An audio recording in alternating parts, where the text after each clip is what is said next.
Okay, thank you. Um, so this is your third class on contemporary economic policy, and I hope you enjoyed Alan Deardoff. He's quite an expert on international issues. I'm going to talk to you today and next week on more of the macroeconomy. Today we just go through an economic update where the economy is, and a week from now we will talk about the Fed and how we got to where we are. Then you finish up with John Havemann and the black-white wealth gap and autonomous vehicles. That's an interesting combination to end with. In any event, this isn't all that large a group. I would be happy to deal with questions as they come along. I would prefer if you either raise your hand digitally, if you know how to do that, or to put a question in the chat. If you know how to do it with raising your hand digitally, that will work best. I'll recognize you and we can go on. These are obviously questions. You know, if you want to make a speech, there'll be time at the end. But I enjoy trying to answer your questions. And by the way, I should also say that this talk is for you. So there may be some technical things that I do that are a little bit confusing, and I would very much like you to ask questions so that you're not confused. Let's see here. We don't need that. I did mention that next week we're going to be talking about monetary policy. I hope there's somebody named Rob Heisong who's associated with your OLLI group. Is that right? Yes. Yeah. Good. Because I sent him a glossary of terms that I will use next week, and I've asked him to email them to you.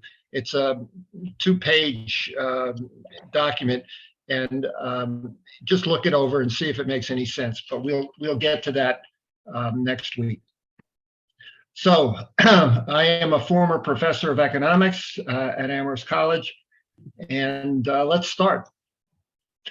So we're going to talk about the overall state of the macroeconomy. Then we're going to describe a little bit about the effects of monetary and fiscal policies over the last 2 or 3 years.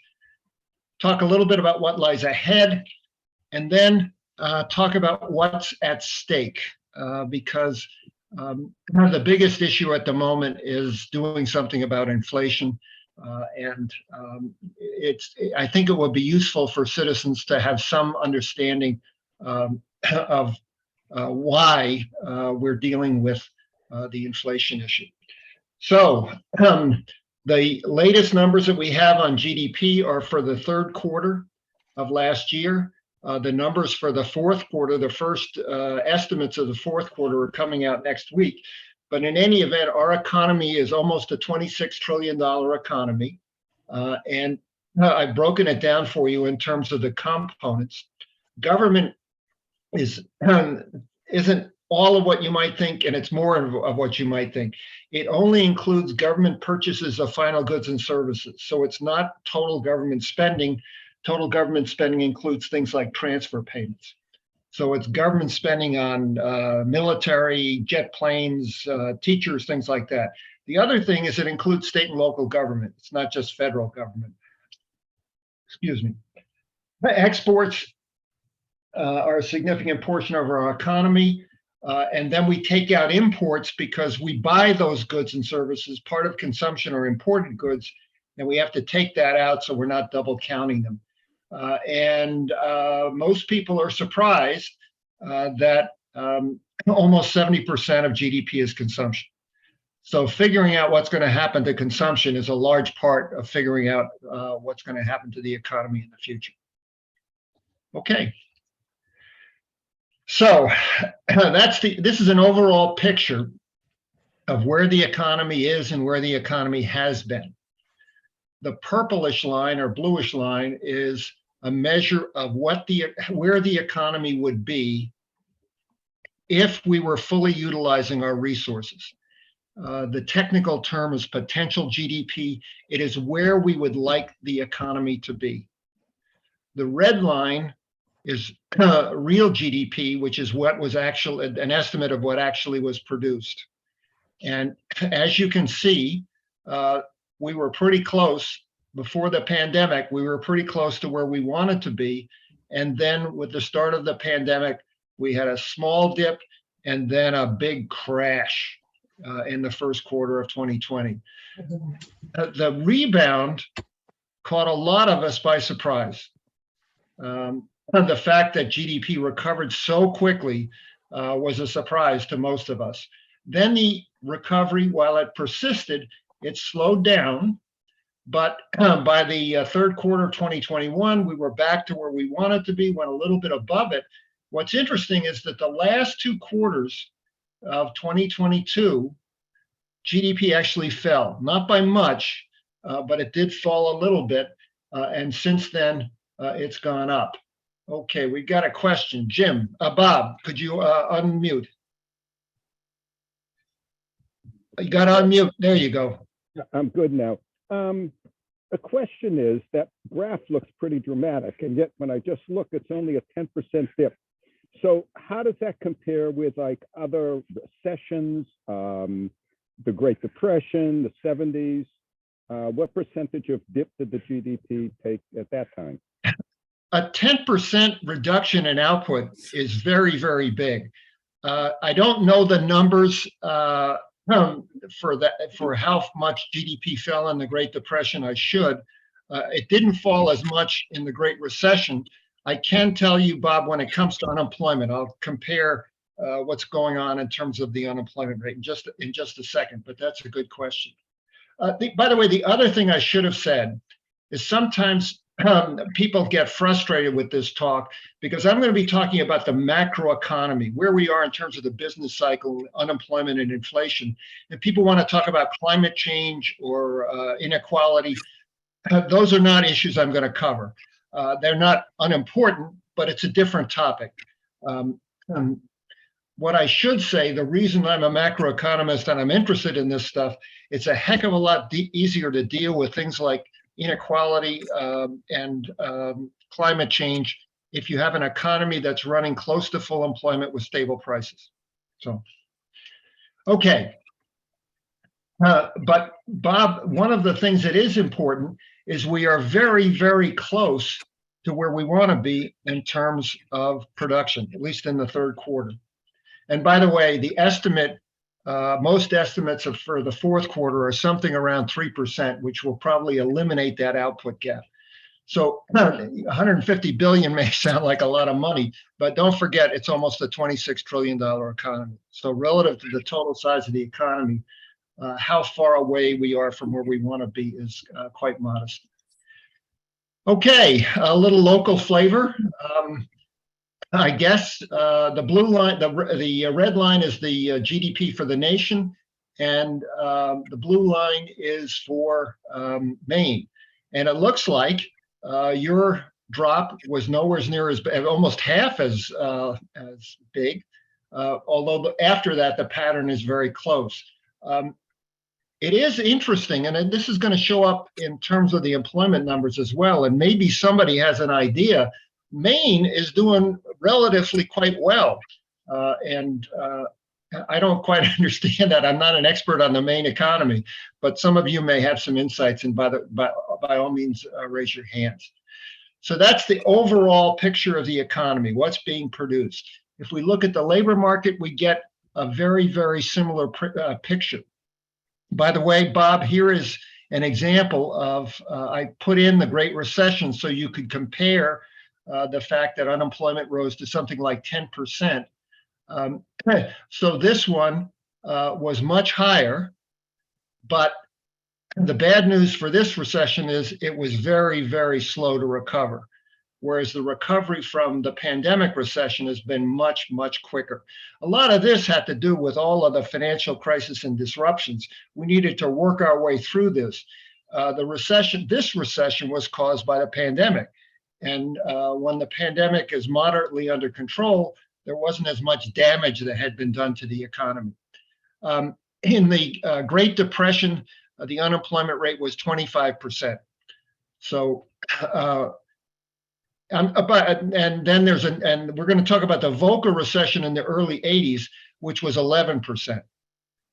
So the Volcker recession was the greatest post-World War II recession. It was not as long, the recovery was quicker than the Great Recession, but not as quick as the pandemic.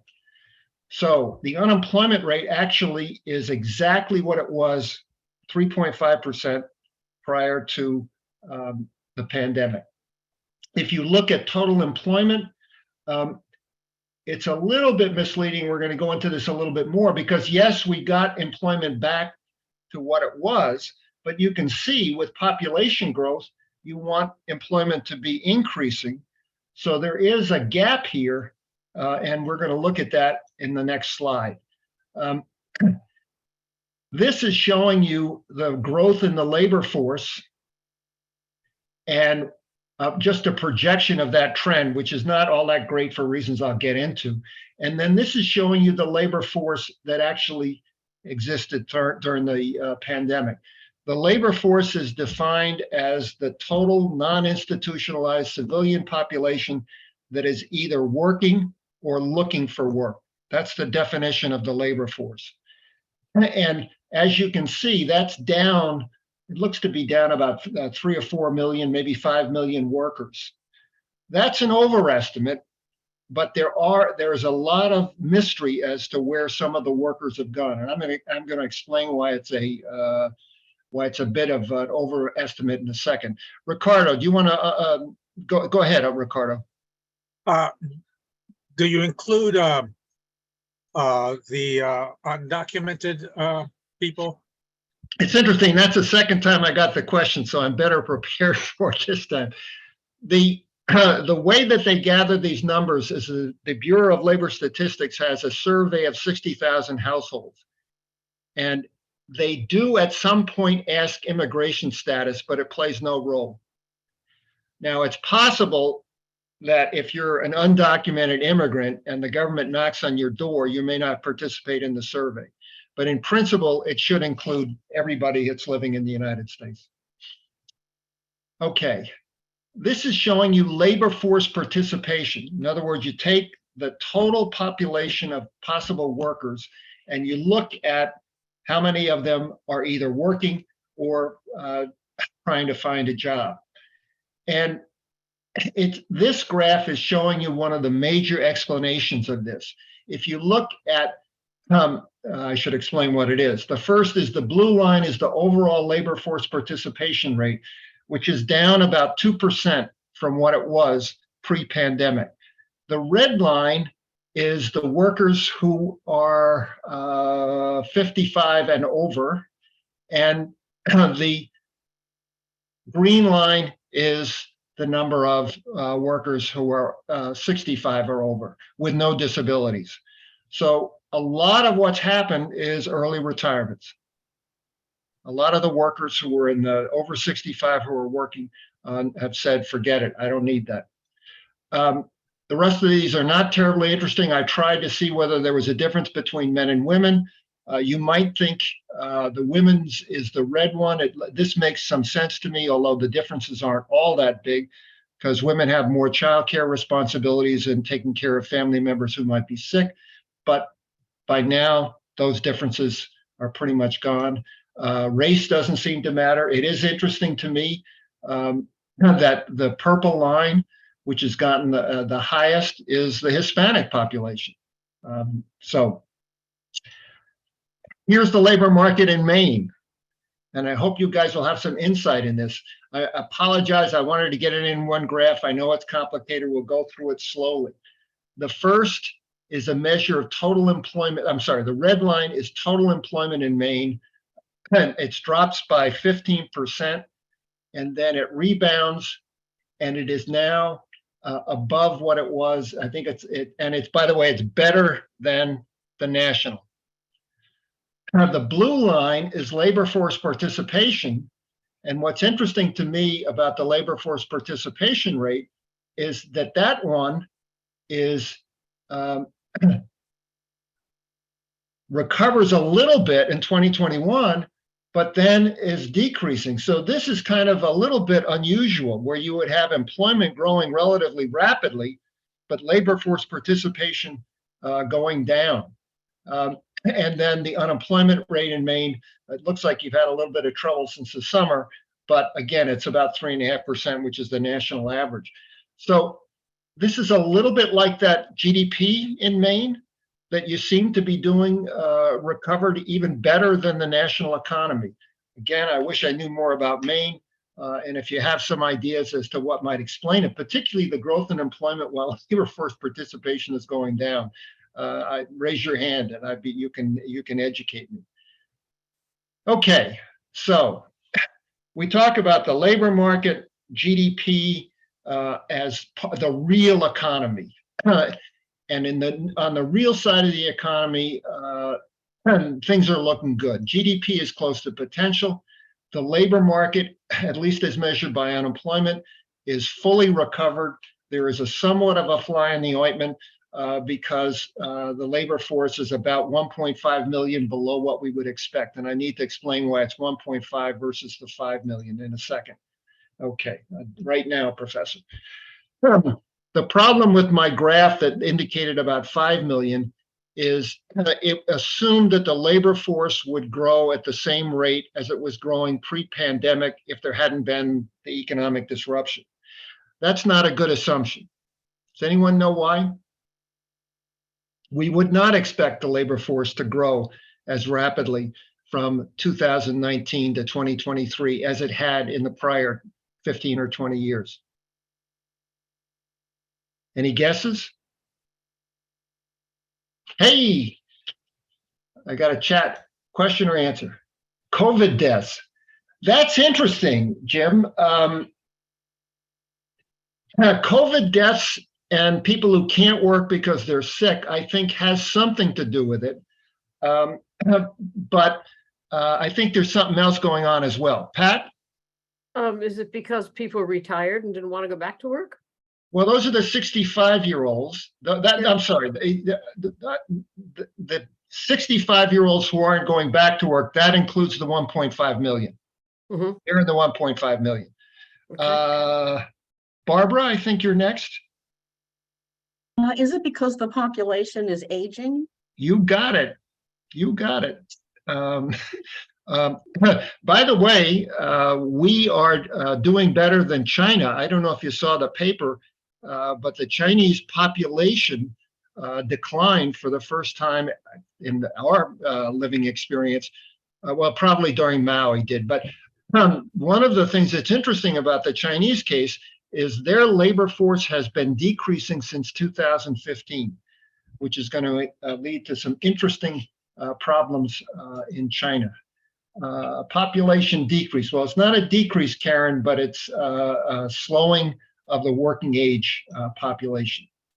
Okay, that's the real side, but there's also something which we call the nominal side. The nominal side looks at things measured in dollars. Interest rates, asset prices, inflation, and wages. So let's take a look at the nominal side, and the news, unfortunately, is not so good. Interest rates. So again, let me explain what you're seeing in the graph. The blue line is the policy rate that the Fed sets. It's called the federal funds rate, which we'll talk a lot more about next week. The red line should be more familiar to you. It's the 30-year fixed rate mortgage interest rate. And the purple line is the market yield on a 10-year interest rate on a 10-year treasury. So this is the shortest possible interest rate, the blue line, but it's risk-free. This is a longer term 10-year interest rate, and it is risk-free, but it is a 10-year interest rate. And then the mortgage rate is a riskier interest rate and obviously very long term. There are two things that I'm trying to do in this chart. Economists don't completely understand this, but over the last 25 years, the trend in interest rates has been down. I hope you can see that in the chart.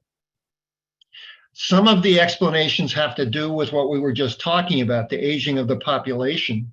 But it's not, again, this is a mystery that we don't really understand. But boy, you can see that things have changed. The interest rates, which we'll talk about next week, on longer term stuff starts to go up before the Fed acts. This is March of last year when the Fed started raising its short-term policy interest rate, and they've raised it at a very, very rapid pace. They were worried about too much inflation in the end of the 2004, and they started raising interest rates. And look how slowly those rates increased back then relative to what they did now. This is a period we're going to talk a lot about, and you can see they were doing it very, very gradually. These are a quarter of a percentage point up. They're called basis points. They're 100 basis points in a percentage point. So they were raising the interest rate by 25 basis points every time they met. Here, they're raising it by 75 basis points. So there's this dramatic reversal in interest rates. That is going to affect things. Housing. The blue line is new privately owned housing starts, and the red line is an index of national home prices. And as you can see, home prices have begun to start to fall a bit, and that's reflected in the fact that new housing starts are slowing. Stock prices. Stock prices reflect both interest rates and fears of recession. This doesn't look as dramatic as I put in, I've gone far enough back, but this is a drop of 17% in the S&P 500. So I don't know about you guys, but that hurts my 401k. So stock prices are down as well. And not finally, but now inflation. And inflation started out, and actually in some months it was negative, but it's been coming up. I've measured this year over year. This is May 2020 relative to May of 2019 to get these into annual rates. In June, you get a peak of something like 9.1%. The blue line is the headline rate of inflation.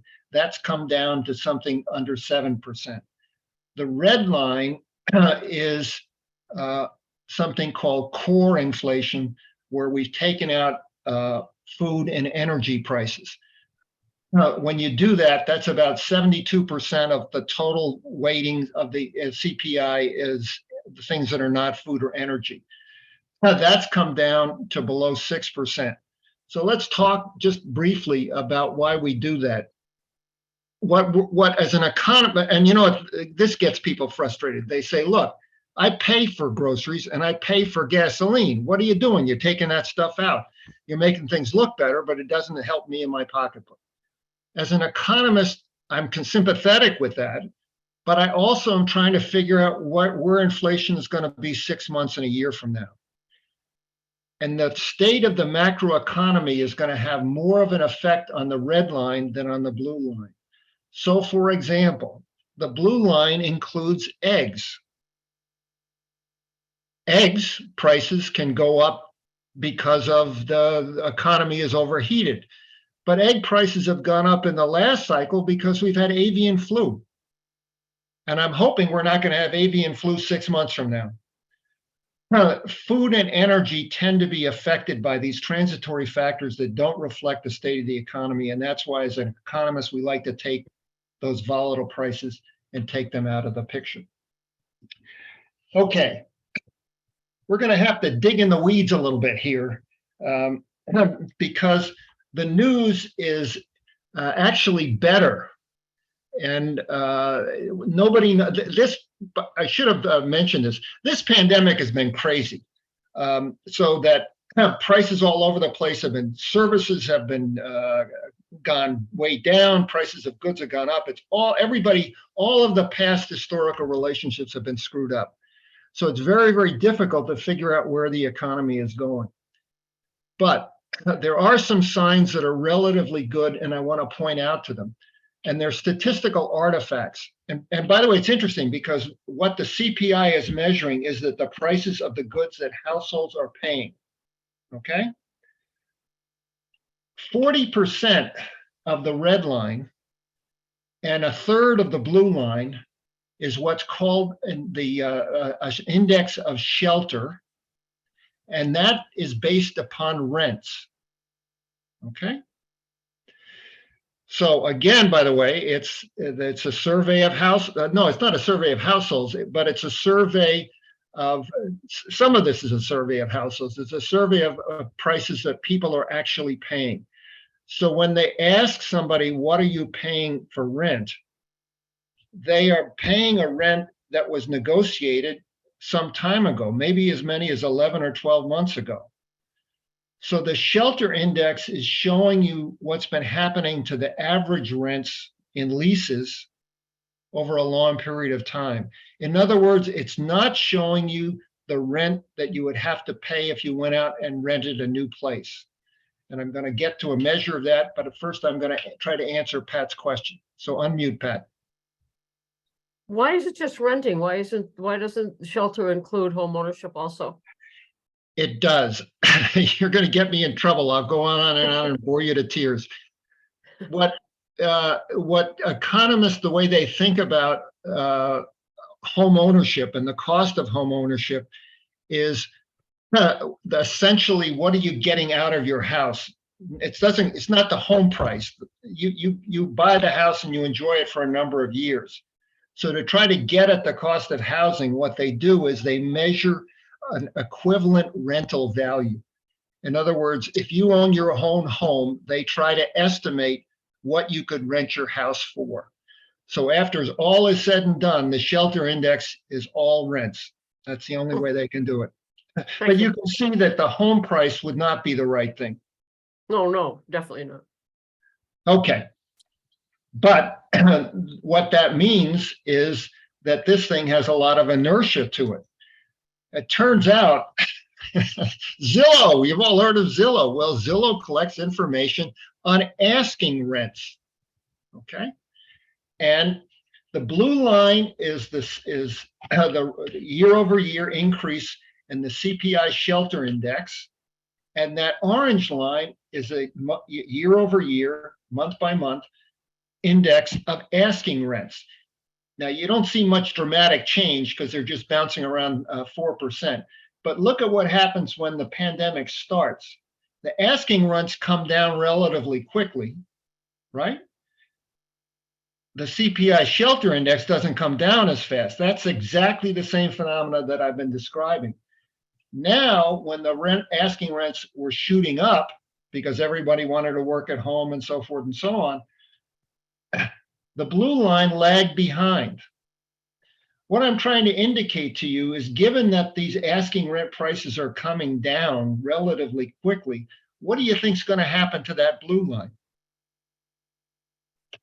It's going to start coming down, and it's going to have a lot of inertia that's going to start bringing it down. That's good news. What it means is, when you think about where the CPI is going, the effect of rents is just going to put in a natural bias of bringing it down because of the way that the shelter index is measured. Here, however, is a little bit of troubling news. Again, the red line is the core CPI. In this case, the blue line is the measure of services taking out rents. So it's a much smaller indicator, but it's services other than rents, medical care, restaurant service, things like that. Okay, what you can see is that's gone up quite a bit faster. Another guessing game for you. What do you suppose services, what's the most important cost in providing services that would cause that increase in the service price index? Would that be labor? You got it. So what is this showing you? At least in the service industries, it suggests that wages may be rising and driving those prices up. That's not good news.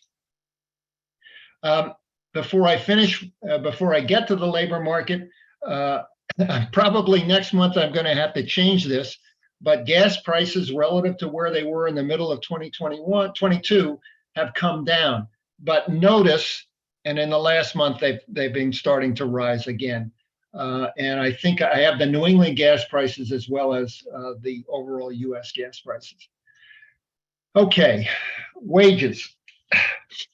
Let me just see what my next slide is. Whoops. Yeah, wages. This is a different measure of the level of wages than is reported by the Bureau of Labor Statistics. It's based on exactly the same information, but it measures something differently. The Bureau of Labor Statistics measures the wages that are being paid to all of the workers out there and then takes the average wage rate. And then you can calculate the rate of wage inflation.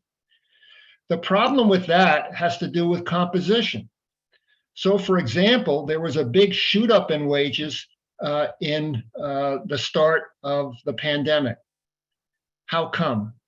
Well, who was getting laid off at the start of the pandemic?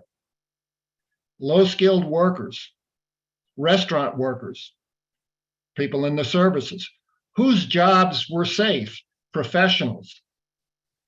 So the composition of the workforce changed, and it was much more heavily weighted towards professions, and that showed up as a wage increase.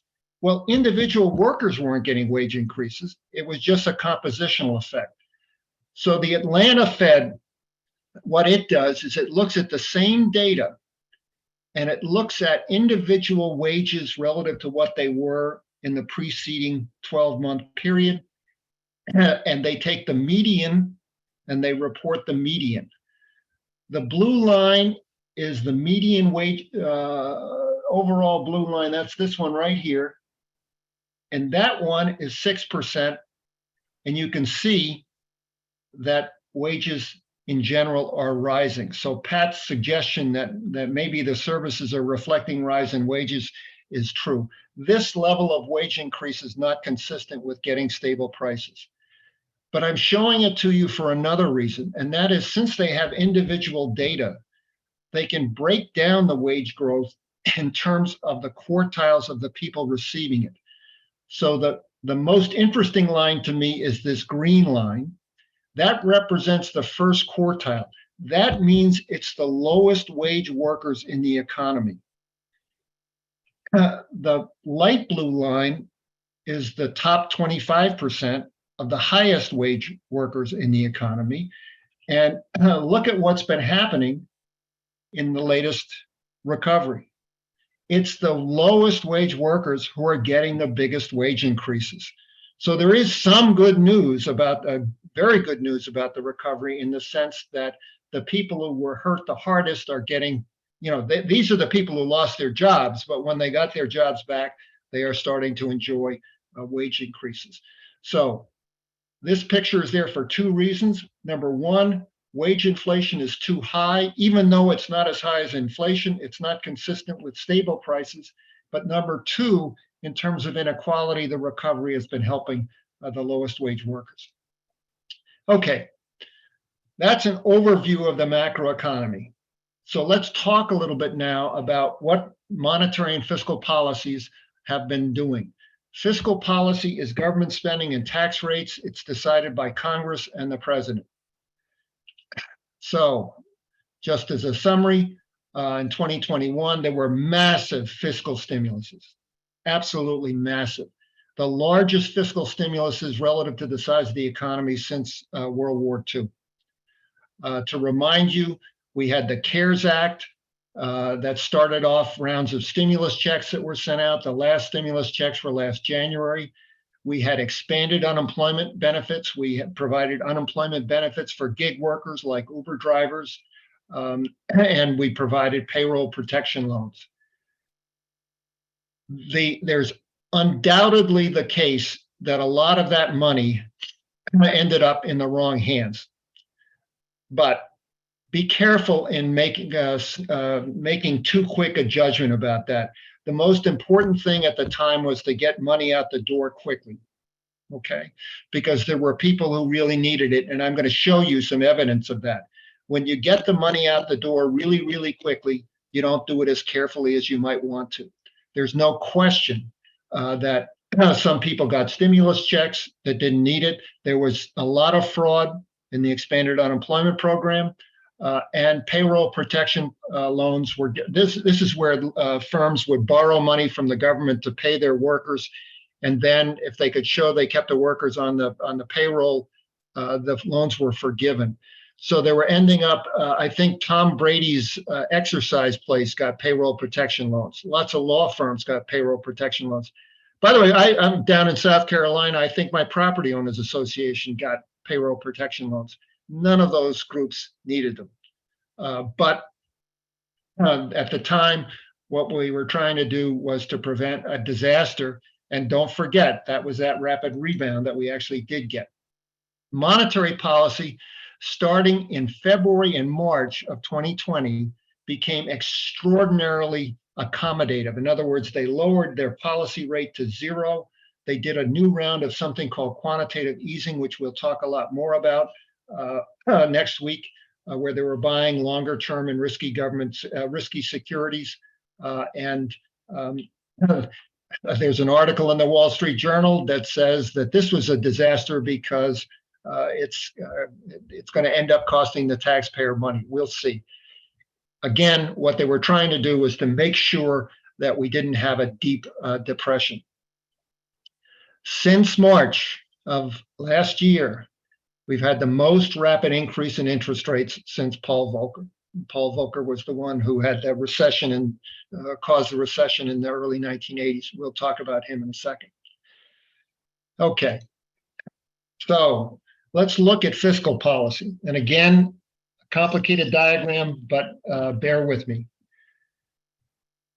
Let's start with the easiest, the red line. The red line is a measure of household income, and it's before the effect of taxes and transfer payments. You obviously know what taxes are. Transfer payments are things like unemployment, but most importantly, Social Security payments. Okay, so the red line is what people earn. The blue line is what households have available to spend. So it takes the red line and it deducts taxes and it adds in transfer payments from the government, like Social Security and unemployment. Here's that massive stimulus from the CARES Act. It causes a steep rise in the spendable income in spite of the fact of a steep decline in what people are earning. It doesn't, the green line is what people actually did spend.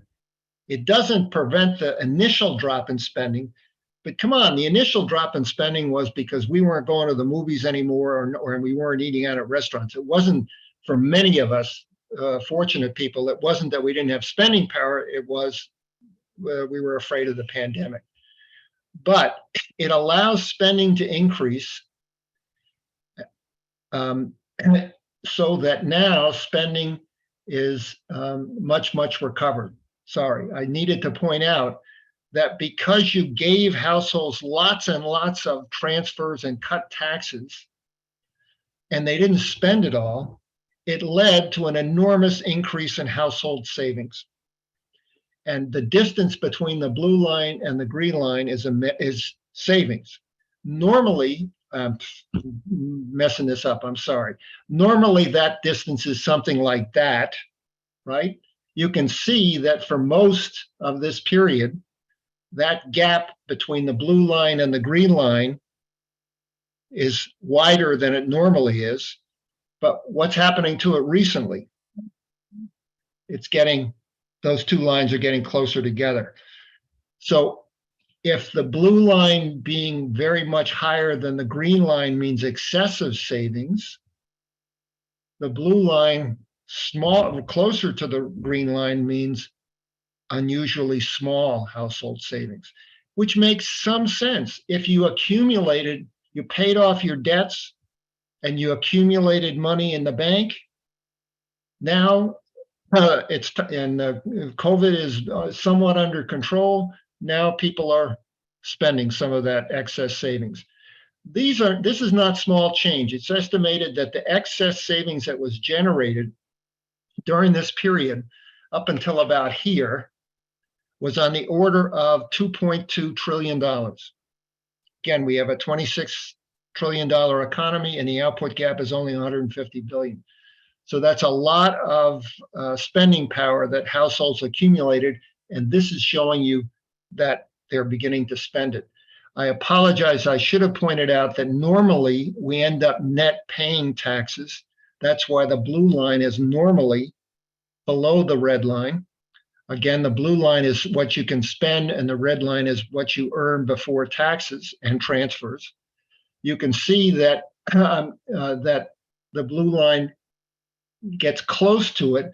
This is because some of those expanded unemployment benefits went away in the fall of 2020, but then we have the more stimulus payments.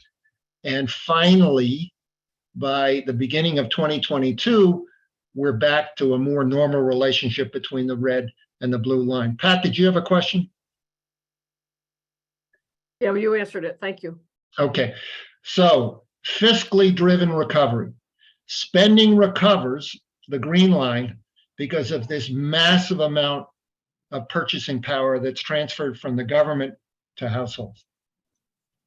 Okay, early on I was going to say that yes, there were problems with who got the money, but some of the money went to people who really needed it. This is a different data set which tries to measure things using credit card data and things like that. And it's really, really interesting.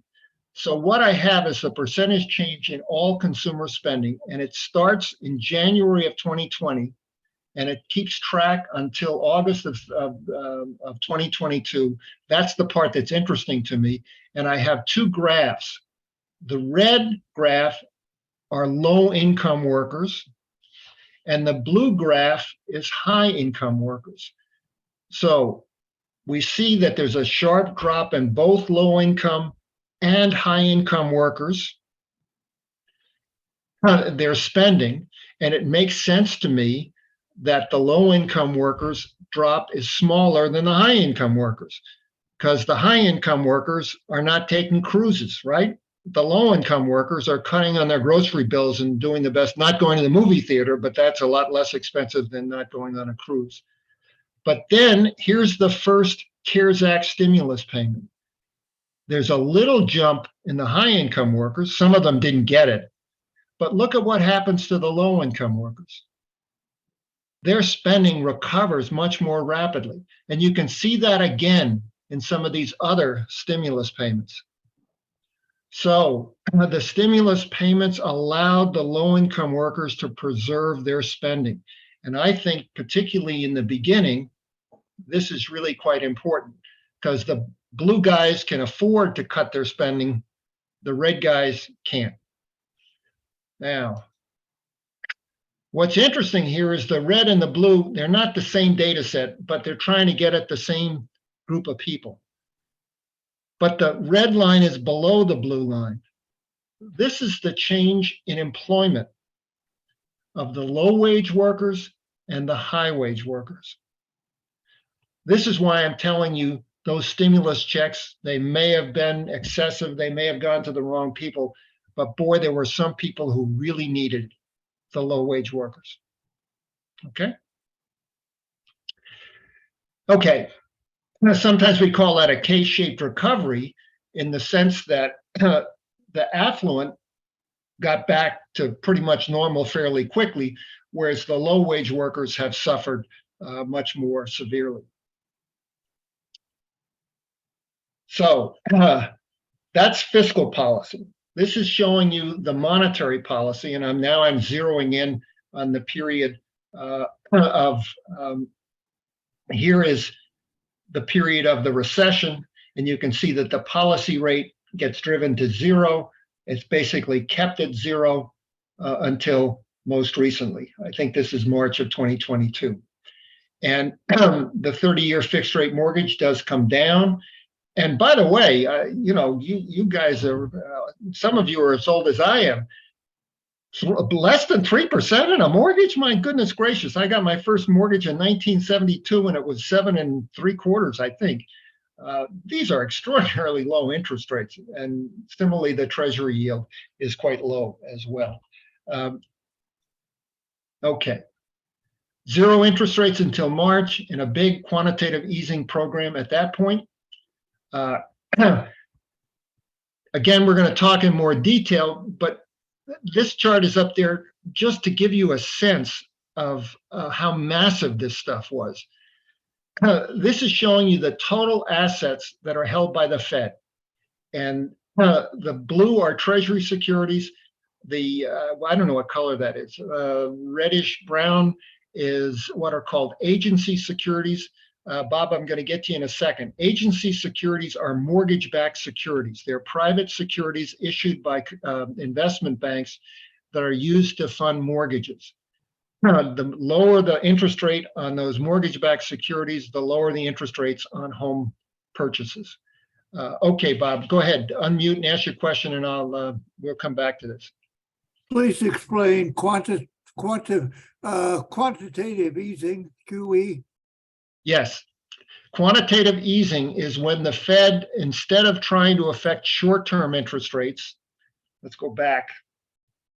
And again, all next week is going to be about this, Bob. The primary tool of monetary policy is this interest rate called the federal funds rate. It's the interest rate on overnight loans that banks make to each other. It's the shortest possible interest rate in the economy. The Fed is more concerned with longer term interest rates.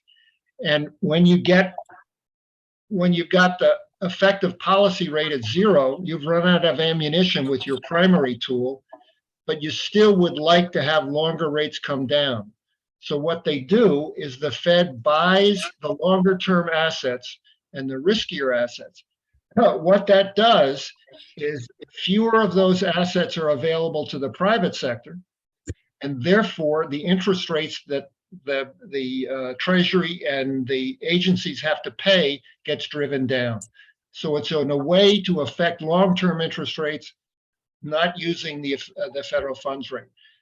And we'll talk a lot more about that, Bob, but one of the things, and this annoys me because I wish this went back to the beginning of quantitative easing, which was 2008, 2009.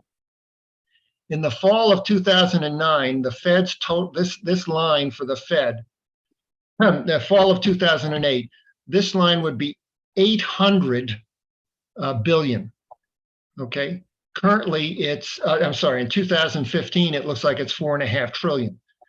In a matter of 3 weeks, it went from 800 trillion to 2.4, 800 billion to 2.4 trillion. The Fed tripled the size of its balance sheet in a matter of, I shouldn't say weeks, in a matter of 3 months, okay?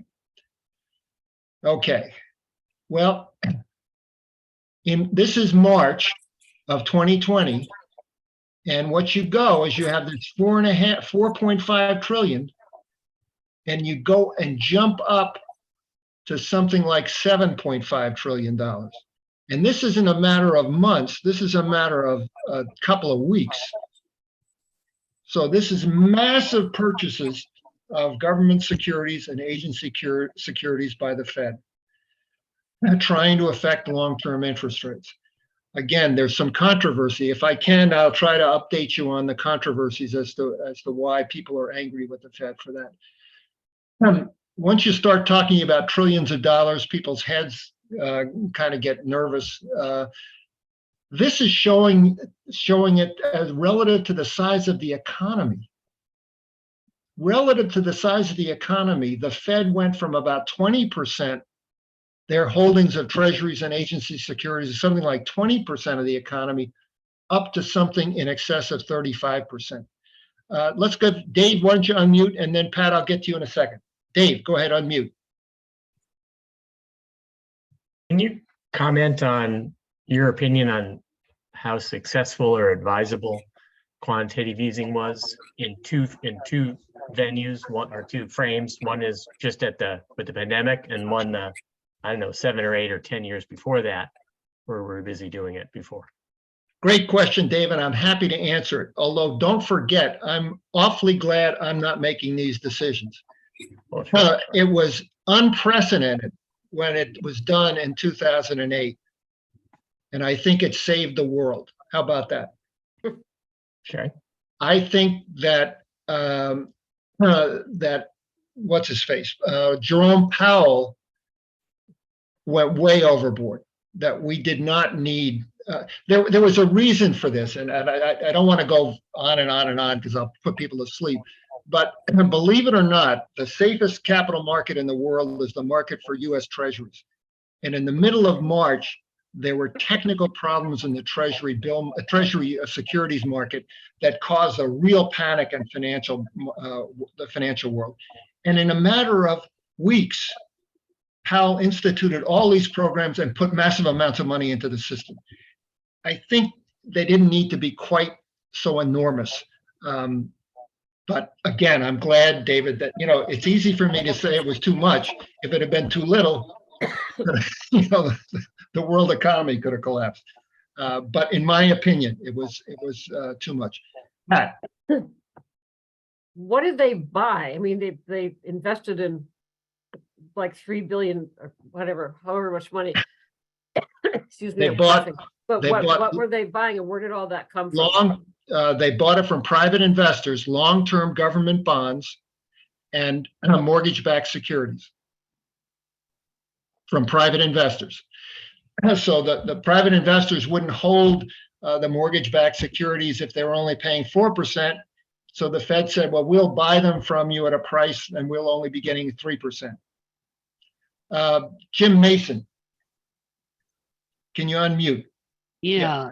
Is quantitative easing sort of the modern equivalent of printing money? Isn't it just a way of increasing the money supply? It does increase the money supply, but that's not the primary reason to do it. And I may shock you next week when I tell you that the money supply is not terribly important. At least I don't think so, and the Fed doesn't think so. And by the way, most of the economics profession doesn't think so anymore. It's primarily, Jim, monetary policy is about interest rates. And yes, it does increase the money supply, but that's not the primary reason they did it. Okay. So I think we've got all the questions. Oh, I've got a chat question here. Okay, someone's asking you if you can mute. That's a good suggestion. Thank you, Kelly.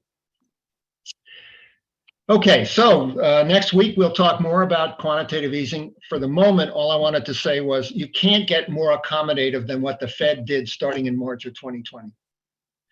Primarily, spending was preserved by fiscal policy, but the Fed pulled out all the stops in terms of monetary policy. So where do we stand? You know what? Let's take, instead of where we stand, let's take a 5-minute break. So I can go to the bathroom and get something to drink, and I will meet you back here at 1:43. How about that? Okay?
Okay.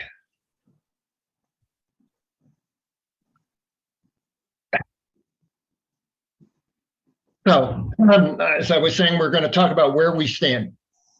I think it's fair to say that the American Rescue Plan was probably too big, but as I've mentioned, it helped many poor families. It is important, however, that you should be aware of the fact that the Fed is supposed to make monetary policy given what Congress and the president do with fiscal policy. So there may be some blame there. In other words, if the Fed should have anticipated that the fiscal stimulus was going to raise total spending. In my opinion, the monetary policy was too easy to accommodate it for too long. But since March of last year, it has become much, much more restrictive. I haven't mentioned it, but there were supply chain problems that temporarily raised inflation. The Fed was hoping that much of the inflation was due to these temporary problems. But it wasn't just supply chain issues. There was too much spending, and there may still be too much spending. And next week, we'll talk about the link between too much spending and inflation. So then the question is, where are we headed? And what about the R word? This actually came out last week. The R word is recession. And the Wall Street Journal every month surveys a whole bunch of professional forecasters. And one of the things that they ask them is, what is the probability that the US is in a recession in the next 12 months, including today? And obviously, when you're in the middle of a recession, the answer is 100%. But you can see that it was anticipated even in 2000. They didn't actually get it really up there until 2009. In any event, clearly everybody knew we were in a recession during the pandemic, but now it's up there. Around 63% of the people who were asked believe that we will have a recession in the next 12 months. So let's talk a little bit about what a recession is, and I hope clear up some misconceptions about it. There's a nonprofit organization called the National Bureau of Economic Research that defines recession. Historically, it was doing this long before. In the early 1900s, they were studying business cycles, and they got themselves in the business of deciding when the economy is in a recession. Here's their language. The definition of a recession emphasizes a significant decline in economic activity that is spread across the economy and lasts for more than a few months. Pat, you have a question about that? It's very nebulous. The definition. Yeah, there's nothing particularly specific about it.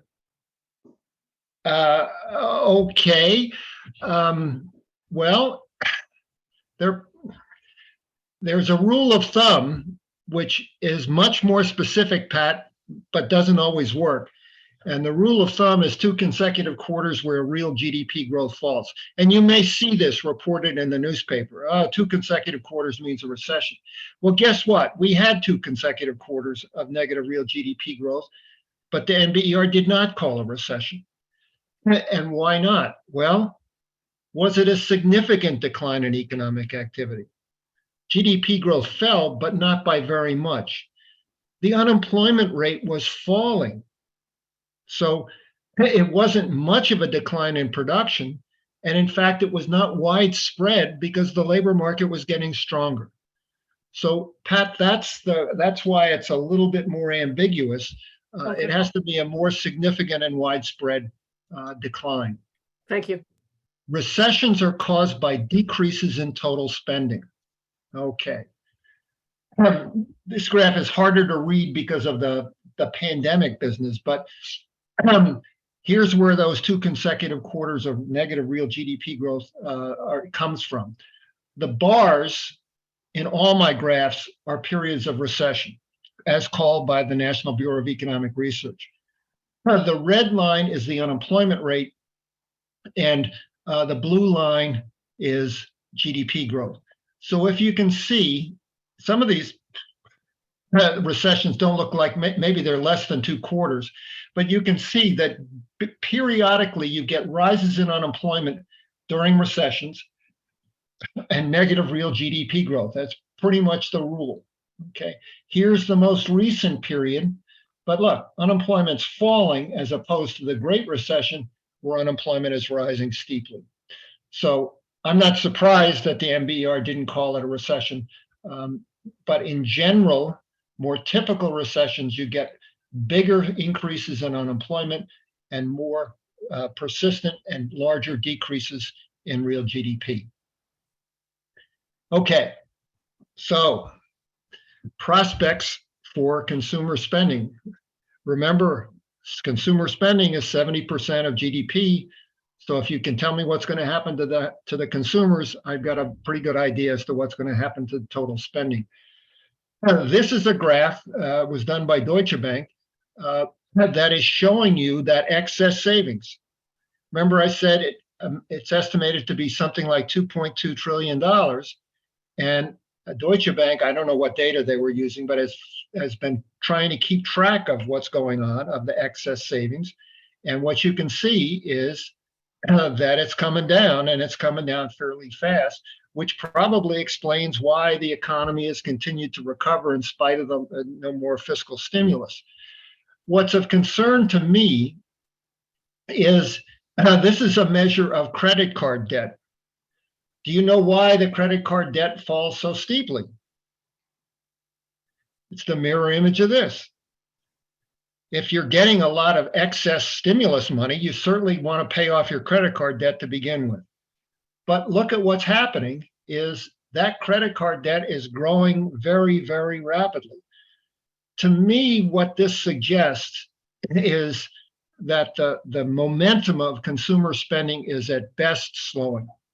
So I don't expect that we can rely on the consumer to keep driving the economy forward. Dory, can you, oh, you're unmuted, go ahead. Yeah, so if 70% of GDP is consumer spending, do we just have to keep on buying stuff, whatever it is, to keep the economy going? And if we quit just buying stuff over years and years, I mean, I don't think that's sustainable, is it? As long as our buying stuff keeps GDP, I'm sorry, I want to answer this 2 ways. The first is I'm concerned that the economy gets to full employment and we don't go into a recession. For that purposes, keep spending. Longer term, you have to, and that's it. I started with a business cycle issue, then there's another longer term issue. Is the US economy savings enough? Are we putting aside enough for the future? What are we going to do with Social Security in 5 or 10 years when the trust fund runs out? Those are not business cycle issues. And I think you're getting at some of those larger, longer term issues, Dory. I don't believe that the United States economy does save enough, and that in the future there's going to be some comeuppance. But in terms of the business cycle, at the moment, all I'm worried about is keeping the economy close to fully employed. So I'm sorry that there are 2 answers, a short run and a longer one answer. Pat. What's going to happen when the population gets older and older, and we kind of decide we don't need a whole lot of stuff. We got enough stuff, so you spend less as you're getting older because you already bought all your stuff. What's going to happen then?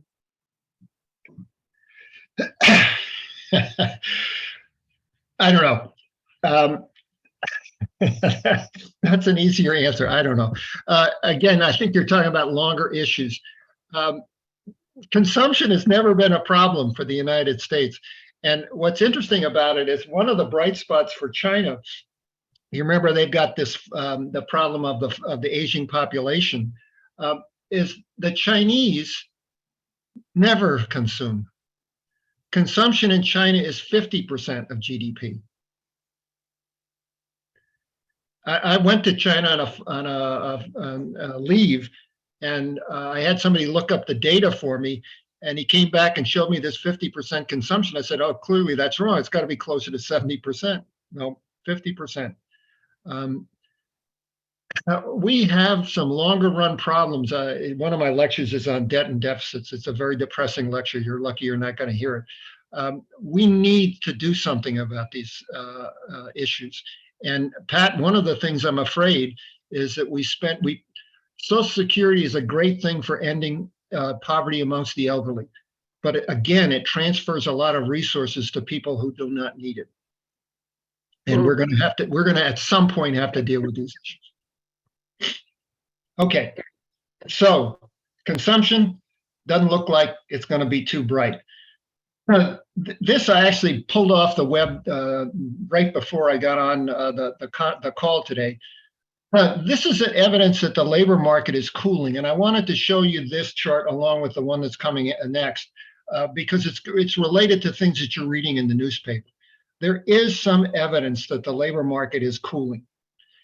So this is the number of temporary employees, okay? And what you can see is, again, it's a typical pattern, big drop, fast recovery, more gradual recovery. But look at what you've got in the last couple of months. Firms are not hiring as many temporary workers. I think that's a first indication of a slowdown and what's going to be coming. And the things that you may have heard more about are layoffs. And again, the Bureau of Labor Statistics numbers on layoffs are as of December. They still don't look so bad, but I hear on the nightly news all the time about Microsoft is laying off these people and Apple's laying off this number of people. So here are the numbers. And again, I don't quite understand. I want to be honest with you, why technology is laying off so many workers. But technology and finance. Now, these numbers are not enormous. Remember, the civilian labor force is like 160 million. And what we're talking about is 15,000. So this may not loom all that large, but it certainly is an indication that things, at least in these sectors, are not looking so good. So the labor market may be cooling. There are some other positive signs for inflation. So, by the way, labor market cooling is what the Fed wants. Okay, in order to get those wage increases down, can't have the labor market has to cool a little bit. This is an index of supply chain pressures that is measured by the New York Fed. Before I get to that, Karen, you ask your question and I'll.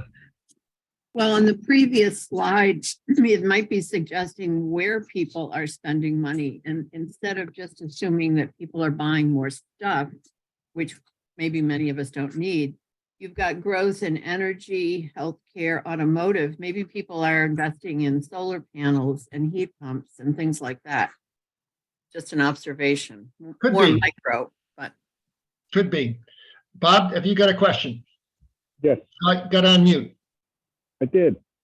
Very quickly, I'm Oh. puzzled that the measure is of temporary workers, not permanent workers. Why would that be the deciding factor? Well, I showed you the permanent workers way back at the start of the lecture, and the permanent worker line continues to go up. Okay. Okay. I'm showing you the temporary ones here, Bob Ashton, because if you think about when a firm starts to say, maybe we better cut back, they're going to cut back on the temps before they cut back on the permanent people. Bob Baum. Yeah, so in looking at that slide that's up there right now on the loss of technology jobs, hypothesis is that at the start of around the pandemic, there was a lot more internet activity because people were staying home. And thus, I wonder whether that resulted in a huge increase in jobs in IT. And this is just a correction now to get back to the ordinary level, and thus not as ominous as it might be. No. Yeah, it's possible. Again, I'm trying to be honest with you. I don't know the answer to that, but it certainly has been in the press. And but in any event, it's a sign of some weakening in the labor market. Supply chain pressures, they've been enormous. Doesn't matter what this index measures. You can see that it bounces around between 0 and plus a half and minus a half before the pandemic. It goes up to 3 at 4. But what's most important is it's coming down. What's interesting is when I got this chart from the New York Fed, they had a discussion of worrying about what's going on in China because they're a little bit concerned that with the opening up of China as a result of relaxing the COVID restrictions, that everybody may get sick and this thing may turn around. Short of that, the news is pretty good. We're getting rid of this, the supply chain pressures. Okay, this is of concern to me, and we'll talk a lot more about this next week. And that is, this is the Philadelphia Fed, and they also survey professional forecasters, and they do it 4 times a year. The blue line is their forecast for inflation 1 year ahead. And the orange line is their forecast of inflation over the next 10 years ahead, okay? And what you can see is starting in 2000, that orange line is anchored at 2.5%. Now, as I will describe next week, the Fed is aiming for 2% inflation, but using a different price index than the CPI for reasons that I'll talk briefly about next week. What's important is 2.5% on the CPI is about 2 to 2.25% in the Fed's measure. So what this is showing you is that the professional forecasters are saying over the next 10 years, the Fed's going to achieve its objective. And that stays a little bit more variable, but it stays locked in on that until most recently, when they're beginning to worry about longer term inflation. So this rise in inflationary expectations is not a good sign, and we will explain more in a few minutes and next week. So what latest prospects, what the Fed has been doing, what does the Fed think? Well, believe it or not, the Fed tells us, because they meet 8 times a year, and they provide economic projections at 4 of those meetings. And the latest projections were in December. I think that the Fed, as I'm going to show you what I think the Fed, let's try it again. I'm going to tell you what I think the Fed is seeing, and then I'm going to show you the numbers from those projections. The economy is stronger than they had anticipated the last time they made projections in September. And the real GDP growth is going to remain positive in the future. So it's a pretty much a good report on real GDP.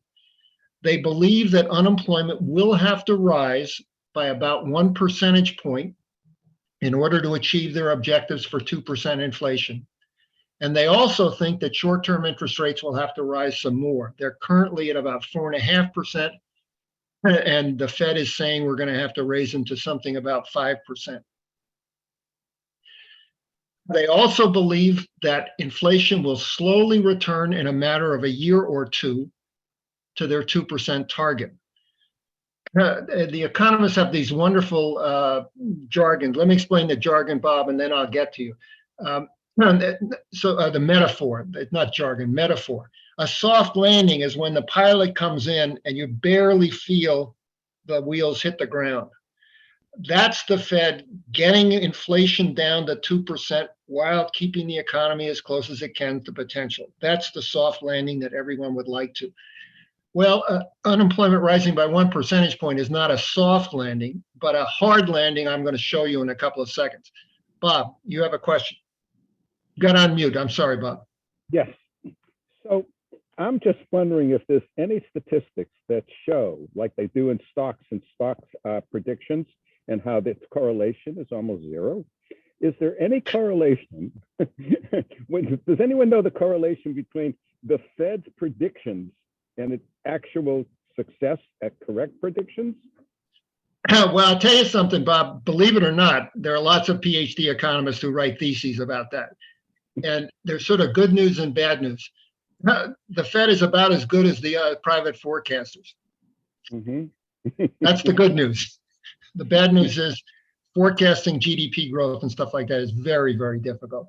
But you got to do something. And by the way, my last slide is going to show you what some of the difficulties are. In any event, here's Thank what you. the Fed, here are the Fed's projections. This was done in the December 14th meeting. And that what they do with these forecasts is they show you what they did at the last time they did the forecast. So real GDP growth, this is the December forecast for real GDP growth. This is what it was in September. So you can see they're a little bit stronger on the economy. GDP growth is a little bit faster for the year, they think. Unemployment's a little bit lower. Inflation's a little bit higher, although core inflation's a little lower. The federal funds rate's not important. So they've got real GDP, and the longer run is how fast that potential GDP is growing. So they think that 2023 will be a pretty slow year, but still not a recession. But then by 2024, we'll be almost back to where we need to be to keep the economy growing as fast as potential. They see the unemployment rate rising, but then starting to come down in 2025. And here's the really optimistic part. I hope they're right. They see inflation coming down dramatically in 2023, almost half, and then getting close to their 2% target by 2024. Okay? Okay. What's interesting is the market isn't sure that the Fed is going to do these things. This is on January 6th. What they think that the Fed will raise the federal funds rate to slightly above 5%, and then they will start bringing it down by the end of 2023. Okay. And 1 week ago, they were even more optimistic. Not quite the 5%, bringing it down sooner. This is from I've done the monetary lecture just last week, so I've got to tell you that I'm going to show you some quotes from the minutes of that meeting, of this December 14th meeting.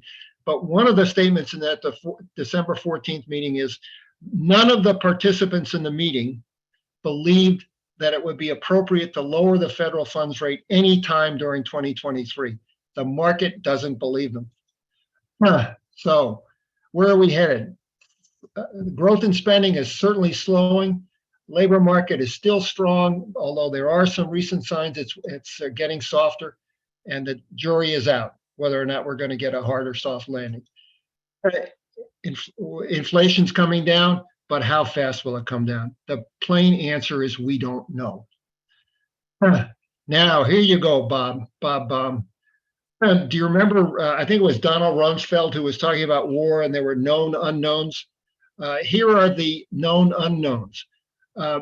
Although the latest information on this first one is fairly good, the new COVID variant, I got myself all nervous about this XB15 something or other.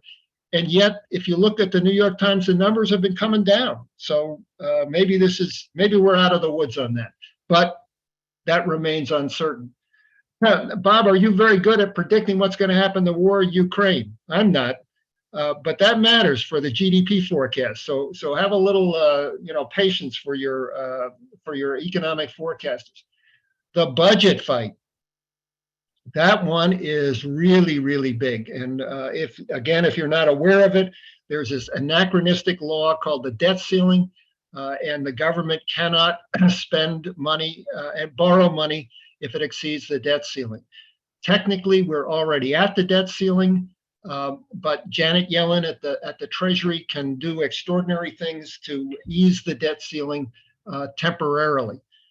So as the Republicans and the Democrats fight about whether or not to raise the debt ceiling, she can keep us from defaulting on our bonds, which would be an absolute disaster for the world economy.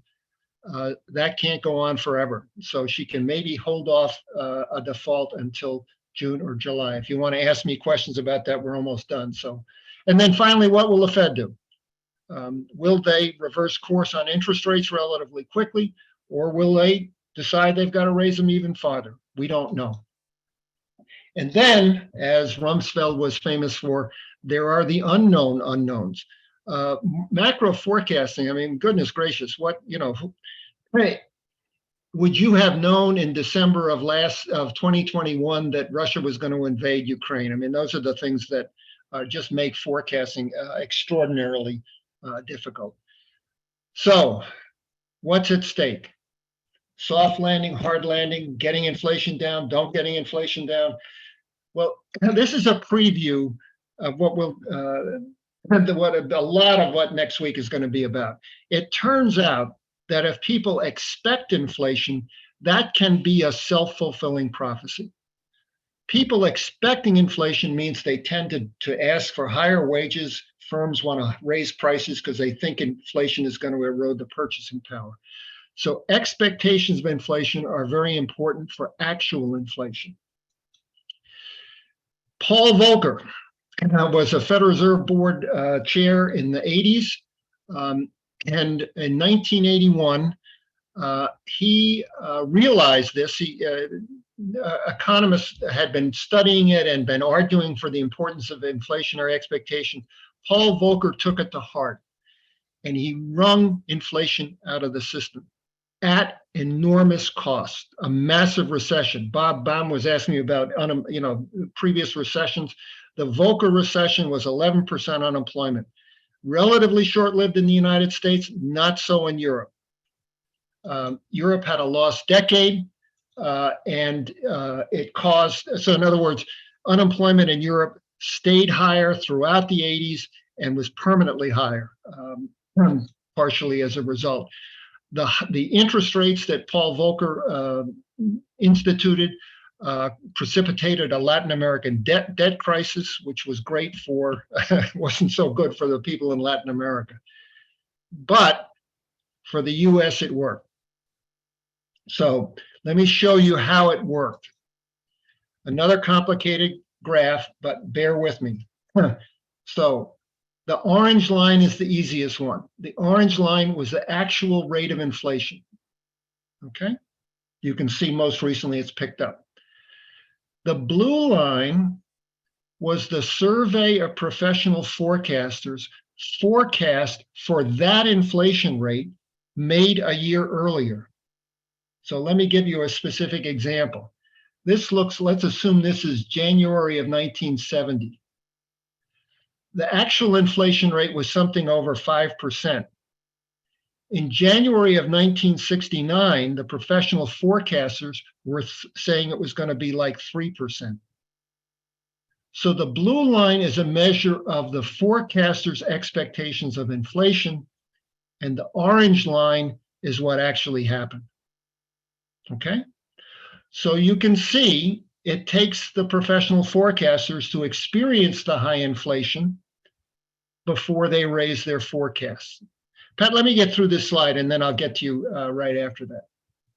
Okay, so inflation picks up. Eventually, the forecasters realize it and they raise their inflation expectations. This is the first oil price shock. Here's another oil price shock.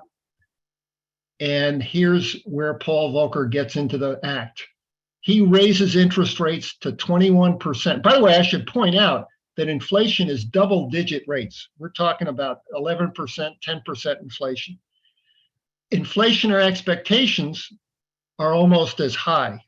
We don't have that problem today, but what Volcker did, as I will show you next week, the unemployment, this is where the unemployment rate hits 11%, but what it does is it brings inflation down and it brings forecasters' expectations of inflation down. But what's really important is to look at what's happened throughout the rest of this. Now, remember, the blue line is the forecast and the orange line is the actual. Yes, they're a lot lower, but the blue line isn't fluctuating. Look at what's happening here. This is 2005. Actual inflation is going up, but the forecasters are not raising inflationary expectations. Here's the Great Recession.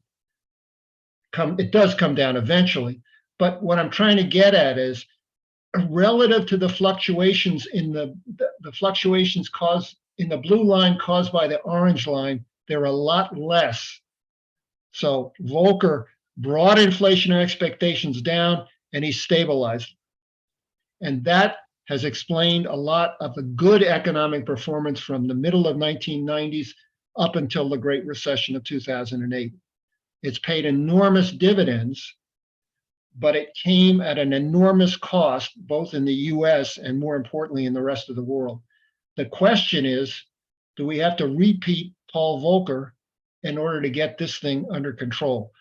Pat, go ahead, and then I think I'm almost done. It almost seems that the forecasters were looking in hindsight, according to this chart. So they're not really forecasting anything. I think I got a chicken and egg thing going here perhaps, but it looks like what they're forecasting is after the actual fact, no? Well, they're learning. Oh, so they're not creating something and making it happen. They're No, looking backwards. No, Okay. no, they're looking forwards. But look, here I am in January of '69, thinking that 70 is going to have 3% inflation. And then it has 5% inflation, so I raised my expectations. They're Okay. learning on the basis of experience. But you're absolutely correct. They're not terribly accurate. They seem to be, but they're projecting the future, not the past. They're learning from the past and figuring out what's going to happen in the future. What's most important, however, is just that blue line comes down and is much, much more stable. That's the most important thing. So how did we get here? September of 2021, inflation is 5.2%. That's pretty high at the 2% target. Unemployment rate is 5.2, but coming down. And here's the Fed. Now, this is from the policy minutes of the September 22nd, 2021 meeting. Inflation is elevated, largely reflecting transitory factors. Those are the supply chain issues. With inflation having run persistently below the long-run goal, the committee will aim to achieve inflation moderately above 2% for some time so that inflation averages 2% over time. And long-term inflationary expectations remain well anchored at 2%. In other words, we've undershot the target, so therefore we're going to allow a little bit above the target in order to average at the target. Well, I'm going to try to show you that's not a stupid, I don't know if it's not an evilly intended thing to do. It may not have been the smartest thing to do, because by December of the following year, last year, inflation is at 7.1% and unemployment is at 3.6%. Now what do they say? Bob, I'll get to you right after I get this. The Monetary Policy Committee decided to raise the target range for the federal funds rate to 4.25% to 4.5%. The committee anticipates that ongoing increases in the target range will be appropriate. In other words, we're going to raise it some more in order to return inflation to 2%. The committee is strongly committed to returning inflation to its 2% objective. What are they saying now? We are going to do whatever it takes to get inflation back to 2%. So here they're saying in September of 2021, well, we'll tolerate a little bit higher inflation. It's 5.2, it's not so bad. Now they're saying, it's got to come down. And we're going to do what's needed to bring it down. Bob, you have a question? The 2% goal, obviously from selfish standpoint, I would like 0%. I understand that the reason is that 0 is too close to deflation, which is terrifying. And am I correct in that? Because I would love to see lower than 2%. It's just that they can't control it better than that. Is that the right answer? It's one of the answers. There's another answer as well. In a dynamic economy, we need some prices and wages to rise relative to others. Why? Because some sectors are contracting. So prices in those sectors need to come down relative to the prices in the sectors that are rising. Some areas of employment are growing, some are contracting. We need wages in the expanding sector to go up, wages in the contracting sector to go down. That moves resources to where they're best used. So think of the following. I got my salary letter from the president usually April of every year. I want to give you two scenarios. One is we have your price stability, Bob. And the president writes me a letter and says, "Dear Professor Woglom, I'm very happy to tell you that the Board of Trustees have agreed with me only to cut your salary by 1%. Prices are stable. My wages went down by 1%. My purchasing power has gone down by 1%. Okay, now, second letter, we have 2% inflation. And the president writes me a letter and says, "Dear Professor Woglom, I'm happy to tell you that the Board of Trustees and I have agreed to raise your wages by 1%. The two situations are exactly the same. My purchasing power went down by 1% because prices went up by 2 in the second case. My wages only went up by 1. You got it? Which one feels better to you?" From their standpoint, they're the same. I Now, know, I see what you're saying. psychologically. But Stop being an economist, Bob. Be a psychologist. I understand, but there's another psychology too, that over time, 2% inflation is a big factor. You know what? 10, It's 15, interesting 20 that you years. say that. One of the reasons that they picked 2% is they felt that rate of inflation, if it was stable, was small enough so that guys like you and me wouldn't have to worry about inflation when it came to financial planning. Except we do. I don't know about 2%. Well, We're okay. we're almost done, and then I'm going to open it up. But let me see. If you were a young, taking out a 20-year mortgage, then you would want much higher than, Steve Freeman's pointing out that, well, Steve, what you want if you take out a mortgage is inflation to go up during the term of the mortgage. And it doesn't matter at what level. But let me just get one more slide, and then I'm interested in your questions. And we're a little bit too early for this set of lectures, but let's see, today is what is today? The 24th. So, today's the 24th. Fantastic. That means that next week, it's fantastic for you, not for me. Actually, it's okay for me because the Fed doesn't announce its policy decision until 2:30. So I'm going to have one of you watching the news to figure out what the Fed did. In any event, there's some interesting stuff that's coming out. The estimate for the fourth quarter GDP will be announced on January 26th. The Bureau of Economic Analysis, you can Google it. And then PCE inflation, that's called the Personal Consumption Expenditure Price Index.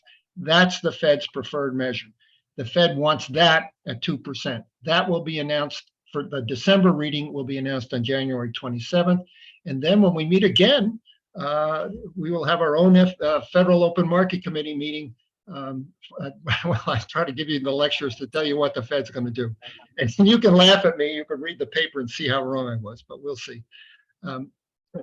By the way, since I'll go out on a line, the Fed is going to raise the federal funds rate by 25 basis points, 1/4 percentage point. But we'll see. So that's it for me, except for your questions. And you've had great questions, so I hope you will keep coming.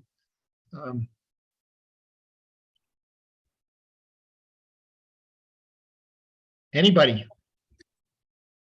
Well, sure. There's no answer to this, but what's the optimum expenditure? In the sense that, for example, I will contend that our infrastructure is falling apart. We need to make a massive investment. And okay, now the conservatives say, well, we can't spend the money, we could go into debt. Well, okay, you don't go into debt unless you're not paying for what you do. So it's a question of the Republicans always want to cut taxes and the Democrats want to spend. and nothing is done on a coordinated basis. What is the optimum rate of which we should tax in our situation so that we can spend the money that I think we need to spend to keep our society up to date and commensurate with keeping our debt in line and our taxes in line. Now, Jeff, I expect a cogent and precise response to that question.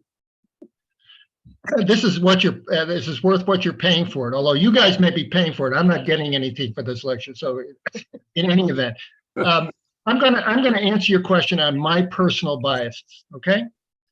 I want to say first, I want to tell you that it's okay to borrow money if you're using it for investment, because the investment will pay it off. Now, you got to be careful. Part of the Build Back Better was to invest in better health care for the elderly. Well, that's not going to pay the debt off. Even it may be worth doing, but that's something that you need to think about, maybe using taxes rather than borrowing for. Infrastructure, actual infrastructure. Eisenhower borrowed in order to do the interstate highway system. We're much better off for having it. However, we do have a debt and deficit problem, and we need to get it under control. Again, I'm going to give you my personal opinion.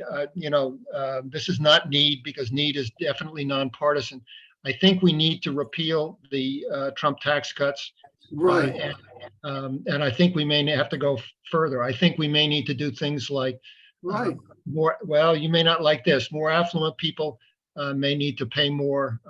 We pay 85% of the most affluent people.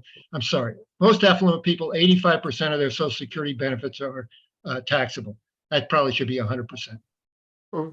Pat, I think, was next, and then Dave. What's your opinion on the supply chain issues? Are they still relevant? I think they're a lot less relevant. The honest answer is, Pat, all I know is what I've shown you, that things seem to be getting better. But I'm not, I don't follow that closely. I'm more of a Fed guy. You want to ask me about the Fed and all the politics in the Fed, I know all about that stuff. Supply chain, not so much. David. I'm struck by the fact that we're using measures that have been around for a very long time. Does the economic community, are they comfortable that growth is the only measure that kind of matters? And are there evolving measures that might be more, thoughtful as we look forward over a long time horizon? That's a great question. And it's one that you will hear a lot about. And I'm going to give you an answer that probably won't satisfy you. But the answer is, the mistake that is made is to translate GDP as material welfare. And it's not a measure of material welfare. It's a measure of the economic activity in the economy. And but that doesn't mean that it's not misused by lots of people that associate GDP per capita with material well-being. It isn't. And however, we need a measure of economic activity. So I don't want to give up GDP. There are alternative measures. It's really interesting. My first year in graduate school, I worked for two Nobel Prize winners, eventual Nobel Prize winners. One was James Tobin and the other was William Nordhaus, who got it a couple of years ago. And what they were doing was trying to get something called a measure of economic welfare, MEW. And what they did is they started with the GDP numbers, but then they tried to adjust them for pollution. They tried to adjust them for the traffic congestion and things like that. That is, I'm not sure that's a worthwhile exercise, but it certainly is not helpful in terms of what the Fed needs to do to interest rates. But what it has done at least is to give some sense of the fact that not everything that goes into GDP is necessarily improving welfare. So, Thanks. Anybody else?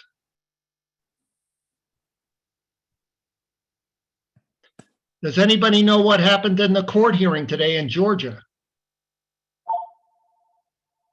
Dory, do you know?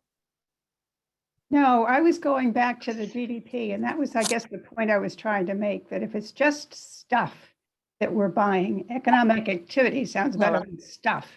But if it doesn't take into consideration some of the benefits to society Yeah. as a whole, then I don't know. I mean, I don't know how it can be improved. Well,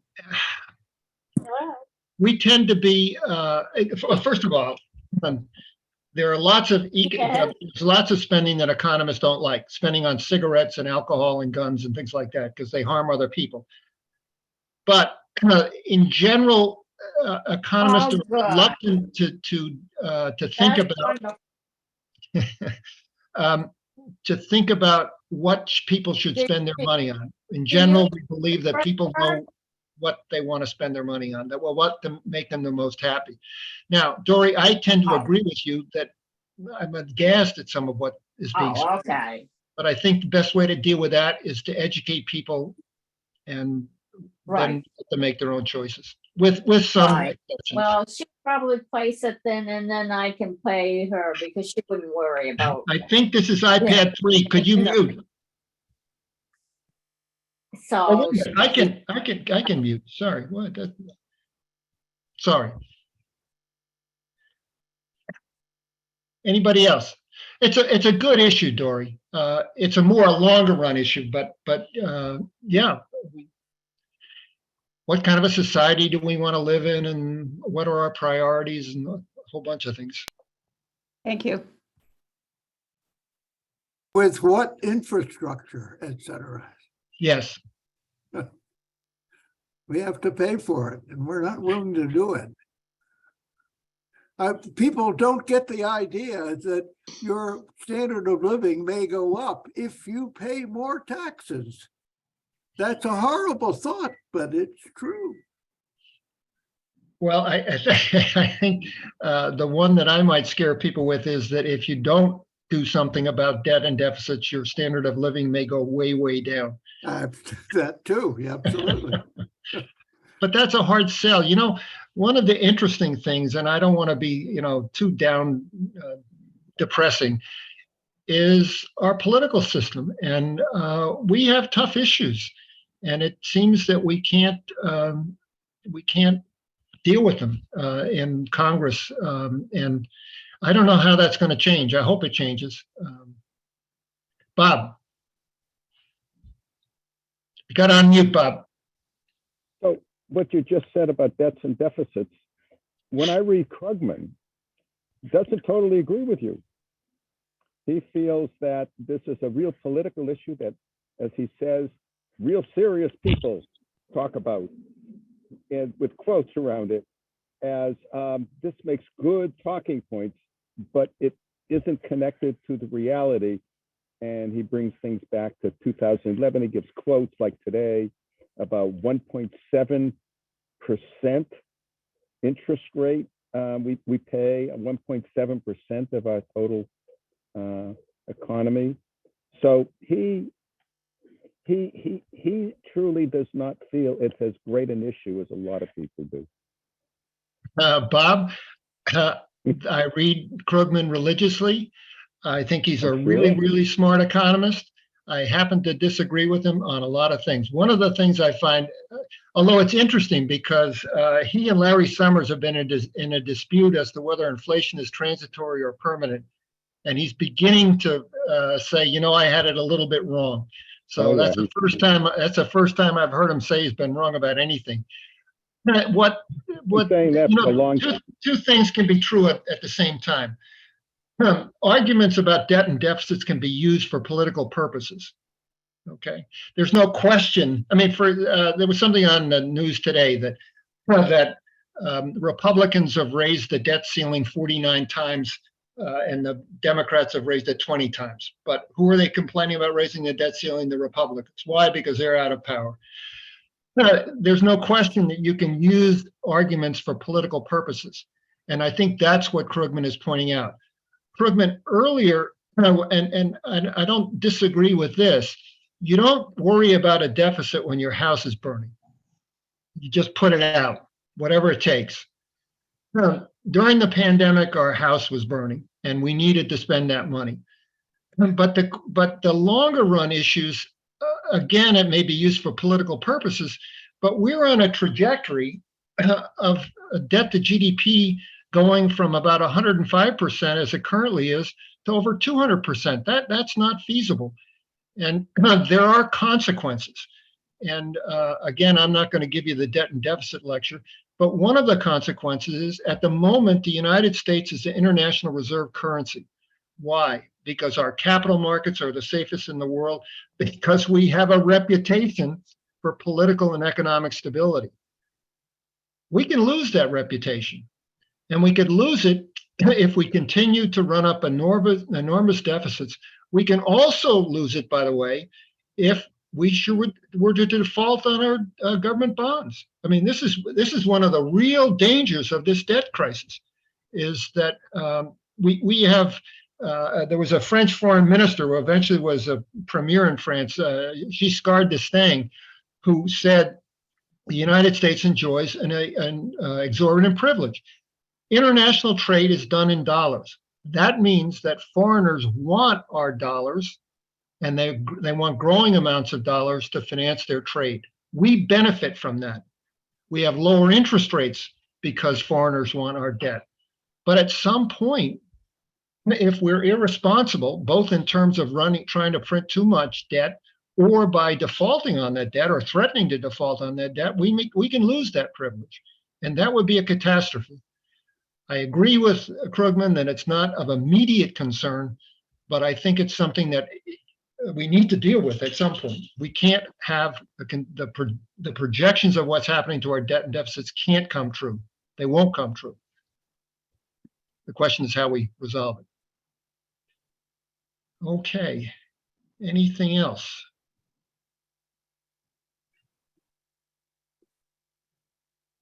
Have I Thank you. exhausted you? You're welcome. I will see you next week. I hope the snowstorm is not too bad. Bye-bye. Bye-bye. Yeah, thank you very much for a very, very clear explanation of a lot of very, very complicated subjects. Much Yeah. Right. appreciated. Yeah. You're welcome. Thanks for letting us ask questions. I appreciate that. No problem. See you next week. Bye. Bye.